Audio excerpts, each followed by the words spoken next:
சொல்றோம். ரெண்டு ரெண்டு திட்டு. இன்னில இருந்து அதை சொல்லாதீங்க. நான் ஒரு 3 சொல்லி தந்துடுறேன், இல்ல 4 சொல்லி தரேன். 1, என்கிட்ட விளையாடாதரா, என்கிட்ட நடிக்காத. ஏன்னா இந்த 2 டிபார்ட்மெண்ட் தான் நிறைய சம்பாதிக்குது. இனிமேல் சொல்லாதீங்க, சரியா? அடுத்து இன்னொரு விஷயம் குழந்தைகிட்ட சொல்லவே கூடாது. என்னன்னா, நீ என்ன பார்த்துக்க வேணாம், என் பொண்டாட்டிய பார்த்துக்க வேணாம், நீ நல்லா படிச்சு உருப்பட்டு உன் குடும்பத்தை பார்த்துக்கிட்டா போதும். அவன் அதை உண்மையா செஞ்சிட்டு இருக்கான். இன்னைக்கு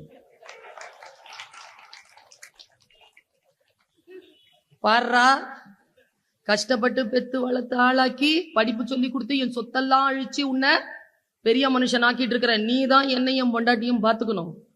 கடைசி வரைக்கும் குடும்பத்தில் மிக முக்கியமான நபராக நீதான் இருந்து